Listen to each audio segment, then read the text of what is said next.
Un encuentro es una cosa rara y maravillosa. Es pasar la vida del uno al otro mientras pasan la vida del uno al otro. Siéntese en la banca del parque, donde todos cabemos.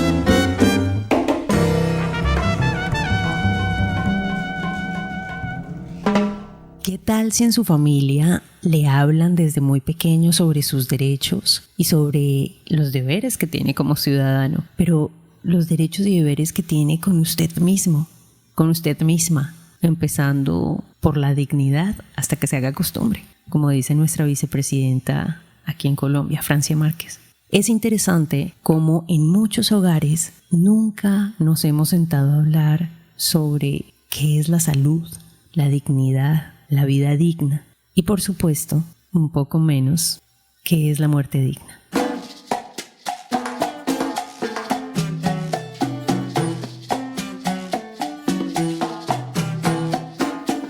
Hoy estaremos hablando de aquello que aprendemos en casa o que podemos llegar a desaprender, y es bien interesante ya que estamos hablando sobre algo que tiene muchas perspectivas, muchas aristas, y es la dignidad.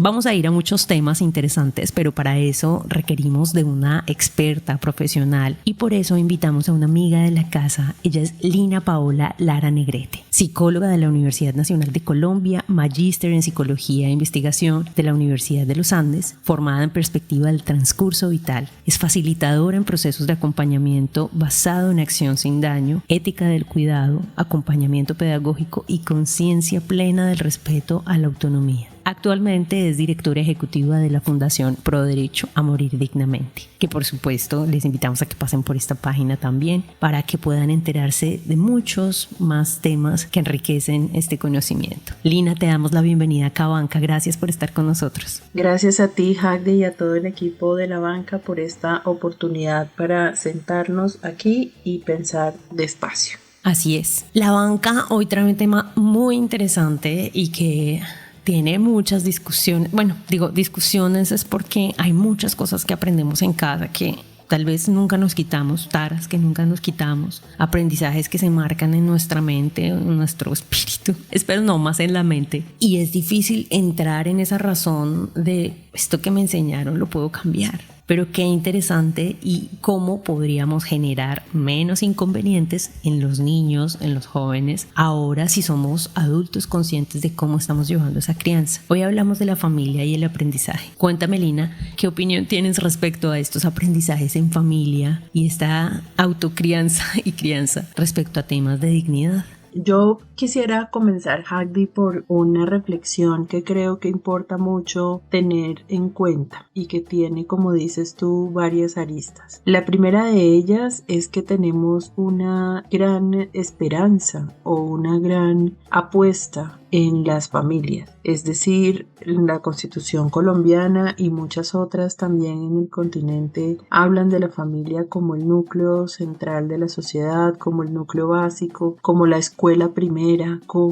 es decir, hay una gran cantidad de presión puesta sobre la institución que conocemos como familia, y al mismo tiempo esa institución familiar ha cambiado mucho a lo largo del tiempo. Es decir, hablábamos antes, por allá en la década del 70, en el siglo pasado, de las familias extensas. Es todo ese conjunto de personas que comparten una filiación, que comparten un parentesco, que comparten consanguinidad o a veces estados civiles o cosas de ese estilo que hacen que la familia sea enorme. Abuelos, tíos, primos, hermanos, padres, hijos, etc. Un pocotón de gente. A medida que el proceso de urbanización ha tenido lugar en nuestros países, lo que ha venido pasando es que las familias se han hecho familias extendidas, no extensas. Esto quiere decir que hemos vinculado como personas significativas en nuestra trayectoria vital a unas personas con las que no compartimos necesariamente la consanguinidad ni compartimos necesariamente los grados civiles de familiaridad, sino que son personas que forman parte de nuestro camino a diario. Los amigos, las amigas, los colegas, la gente en la que confiamos. y que no necesariamente tenemos con ella un vínculo de consanguinidad o un vínculo civil. Eso es un fenómeno súper interesante, porque lo que sí no ha cambiado a lo largo del tiempo, a lo largo de la historia, es el hecho de que las personas no vivimos solas, no estamos suspendidas flotando en el aire, sino que intersomos, para utilizar una expresión de un maestro budista.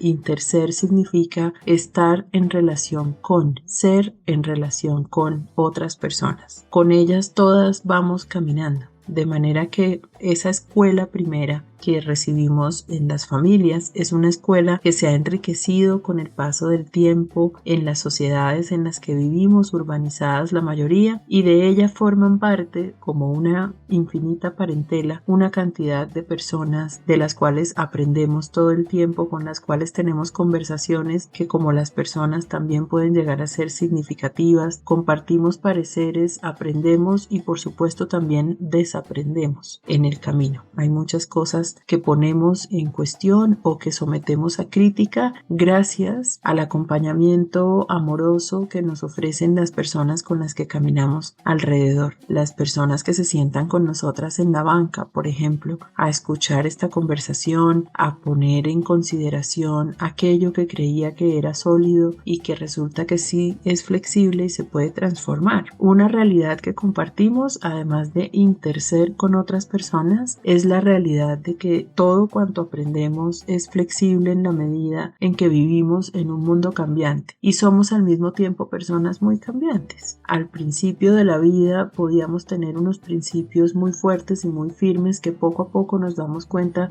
que tan útiles y prácticos son para la vida cotidiana. Entonces, cuestiones tales como lo que pensamos sobre la vida, sobre el sentido de la vida, sobre por qué estamos aquí, sobre las cuestiones espirituales que aquí hemos recorrido, las cuestiones legales, las cuestiones financieras, las cuestiones sociales y culturales, todas esas cosas pueden ser sometidas a cuestión, por supuesto que sí, porque muchas de ellas son muy prácticas en la vida, pero hay otras que no lo son tanto. Y sobre esas, en especial, las que tienen que ver con la muerte y el morir, son de las más flexibles. Pensar sobre la muerte y sentarnos, por ejemplo, tú y yo hoy que estamos en condiciones de salud plenas, a conversar sobre un futuro desconocido, hablemos sobre nuestras propias muertes, pues es una cosa que es como etérea, como muy en el aire. Y es distinta, por supuesto, la situación de una persona que tiene hoy en día un diagnóstico, que sufre síntomas, que tiene dolor y que se sienta a conversar sobre su propia muerte. Es diferente la situación, pero también asimismo es diferente de dónde proviene la información que tiene para tener esa conversación.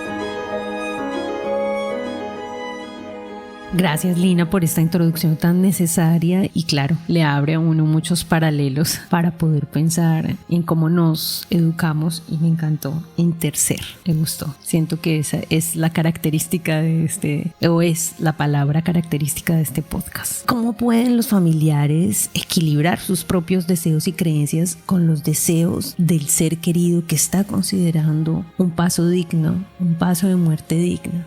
Qué pregunta más difícil. Una de las cosas que marcan este camino del interser es darse cuenta de que no hay una única manera de vivir. Es decir, hay tantas maneras de vivir, de hacer las cosas, de expresar los pensamientos, de ponerse en situación vital. Tantas, casi como personas hay en el mundo. Somos 8.000 millones aproximadamente. Yo creo que una cuestión que es transformadora de las relaciones que establecemos a lo largo del tiempo y que son tan importantes para caminar en la vida, es ese reconocimiento primero de que no todas las personas vivimos igual y por lo tanto no todas las personas pensamos lo mismo o recorremos los mismos caminos para llegar a algún punto, y eso es una lección de respeto. Es decir, no todo el mundo tiene que pensar como yo, no todo el mundo tiene las mismas experiencias que he tenido yo y por lo tanto mi punto de vista, mis experiencias, mi vida vivida es tan respetable como la de una persona que piensa distinto, que camina distinto, que hace distinto y que ha vivido otras experiencias en su vida. Sin embargo, en ese punto del respeto absoluto por la diferencia, por lo que las otras personas nos ponen enfrente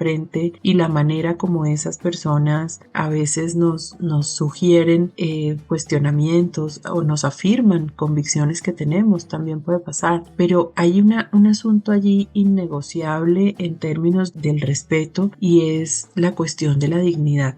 Es una cuestión que no es tan fácil como de describir o de conceptualizar, pero sí es muy fácil de experimentar. Es decir, cuando hablamos de vida digna puede que nos enredemos en los términos porque pues harán falta en esta conversación filósofos, psicólogos, médicos, abogados, tanta gente que ha dedicado la vida a pensar en la cuestión de la dignidad, pero un poquito más en lo práctico, más allá de la pensada seria sobre qué significa esto, cada una de esas palabras a qué concepto nos remite, etcétera, está la vida práctica, la vida cotidiana, la vida diaria. Y ahí casi que nunca hay discusión cuando sometemos a evaluación el concepto de dignidad. Lo que una persona considera que es digno o que es indigno tiene mucho que ver con su propia sensación de estar siendo respetada o irrespetada en el caso de lo indigno. Entonces hay unas variaciones entre las personas que son muy interesantes en términos de qué consideran que es un trato digno, por ejemplo, y qué consideran que es un trato indigno. La primera de ellas, o en el primer renglón de esta conversación sobre la dignidad, casi siempre aparece la violencia, lo violento. Es decir, cuando algo me agrede, cuando algo me maltrata, cuando yo siento que había otra manera de hacer o de decir y que esta que está usando otra persona en mi contra me hace sentir muy incómoda, no es lo que yo quisiera para mí y me siento violentada, seguramente ahí rápidamente tenemos a la mano esta idea de trato indigno o maltrato. De manera que cuando hablamos sobre vivir con dignidad,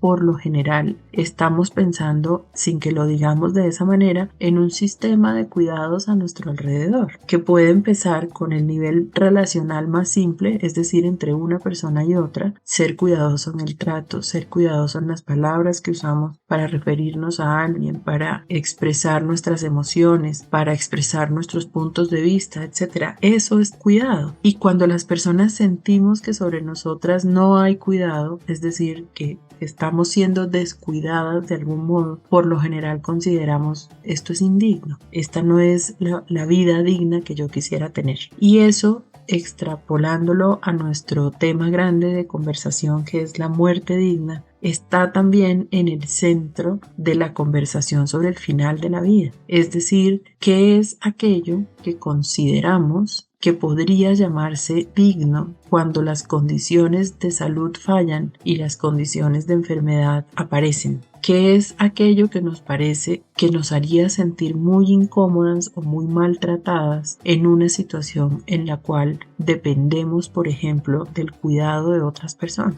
Entonces nos proporcionamos cuidados diarios a nosotras mismas. Pocas veces tenemos la oportunidad de sentarnos en la banca del parque para mirar con cuidado cómo llegamos hasta ahí, cómo llegamos hasta la banca. Ese sistema complicado pero perfecto que nos permite cada mañana levantarnos, tomar decisiones, bañarnos, hacer la vida, es un sistema en el cual estamos muy involucradas permanentemente, pero es tan cotidiano y está tan allí que pocas veces le prestamos atención. Entonces, ¿cómo es que hemos llegado esta mañana o esta tarde a sentarnos en la banca del parque? Ha sido por gracia de un pocotón de cuidados que nos proporcionamos a nosotras mismas, cuidados que las personas significativas, bien sean nuestra familia o las amigas, los amigos o las instituciones que nos rodean o los gobiernos o las comunidades de las cuales formamos parte, alguna de esas o todas a la vez nos han provisto de unos cuidados. Y esos cuidados cumplen un propósito, el propósito de que podamos estar disfrutando de la vida que llamamos digna.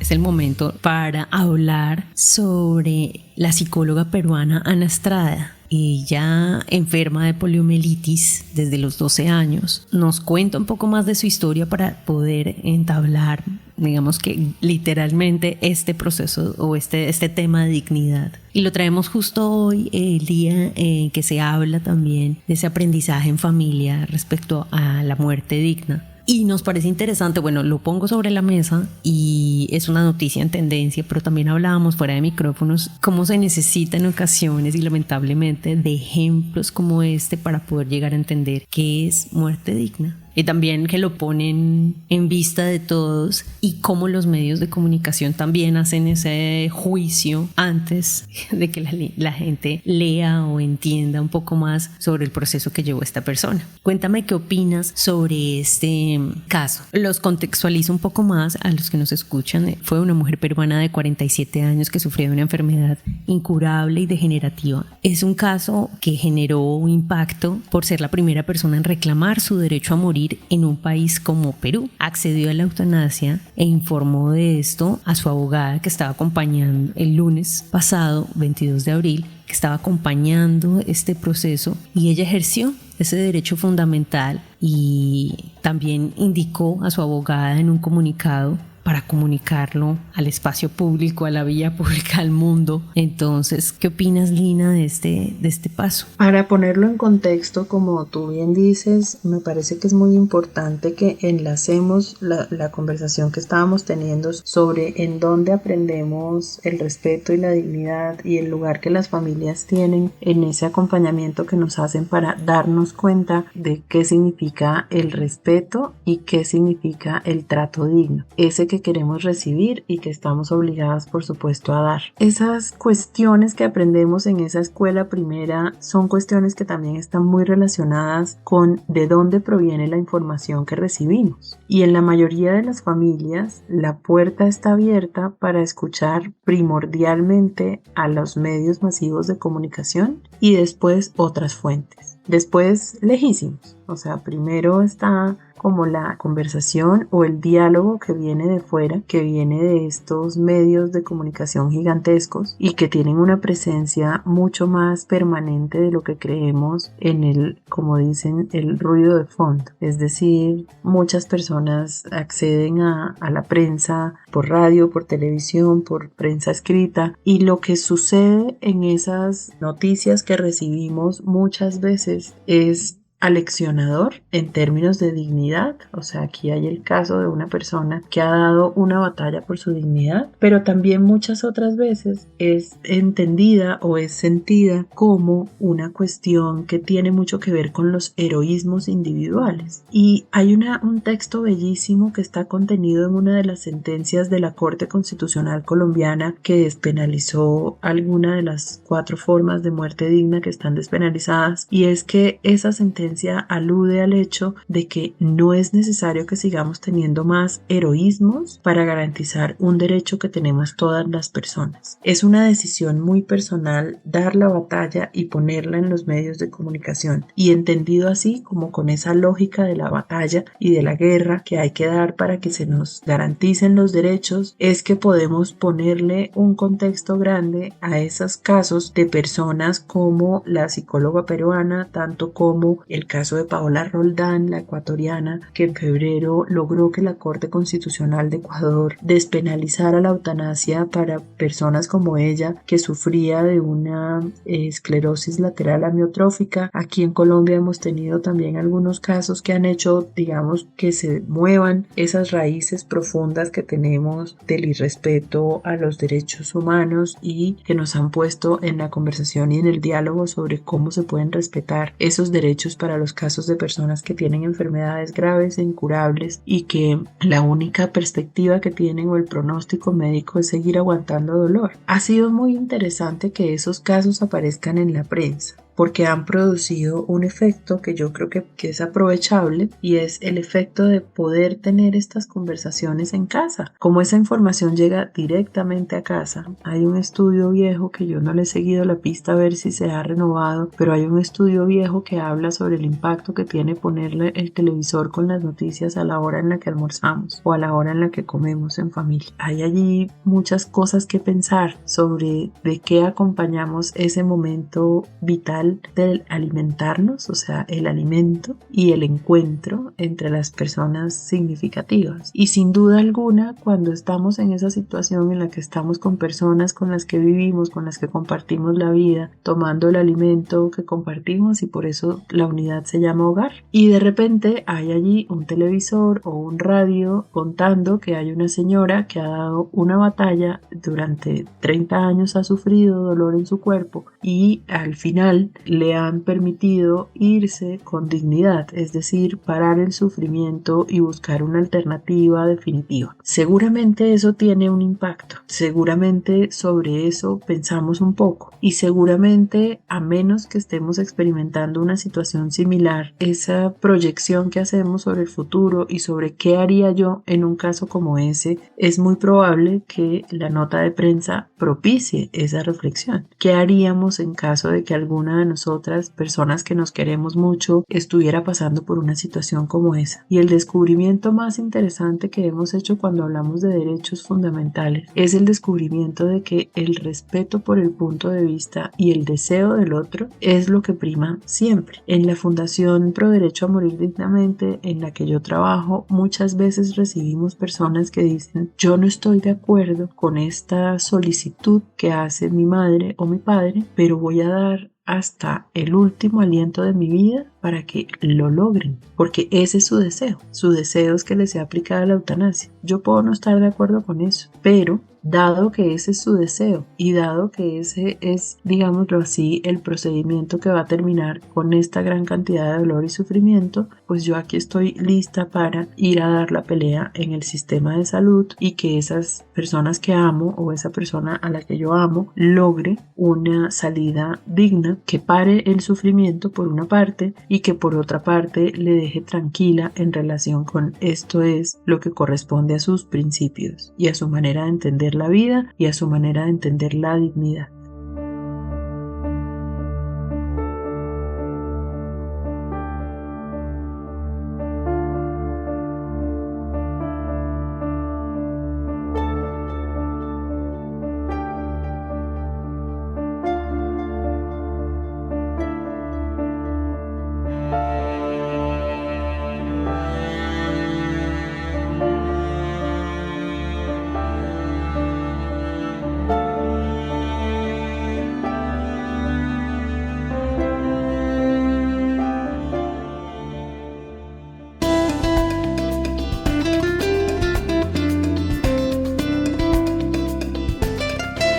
Banca del Parque Radio.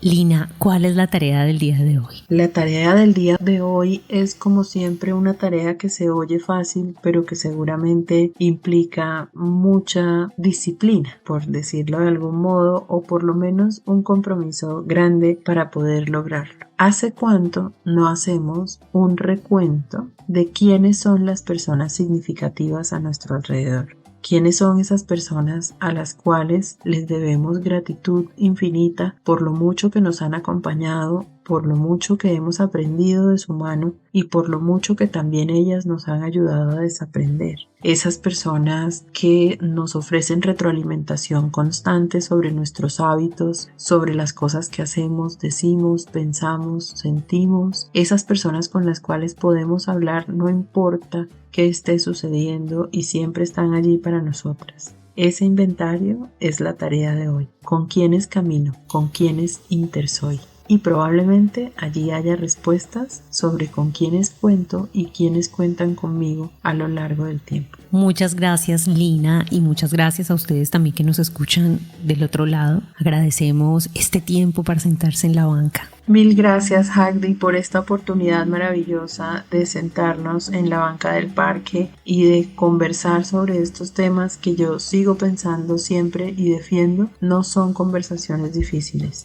Lo que sí son es conversaciones profundas. Muchas gracias. Gracias de nuevo a ustedes que están del otro lado y por este tiempo de banca, este tiempo de parque, de escucharnos, de ver el paisaje mientras tanto y pensar, analizar, reflexionar. Recuerden que si quieren escuchar nuestra emisora online, ustedes pueden ir a www.bancadelparque.com. Tenemos buena música, tenemos muy buenos programas y por supuesto el valor de la compañía. Les recuerdo, en edición y producción Felipe Riveros Prieto y yo, Hagdi López, una voz Banca del Parque Radio, donde todos cabemos. Chao.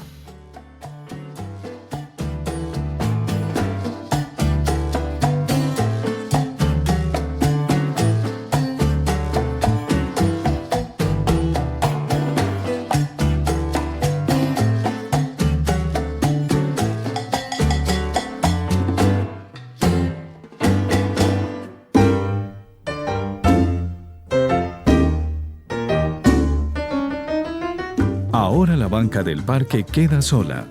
Los esperamos para un nuevo encuentro y seguir pasando la vida del uno al otro.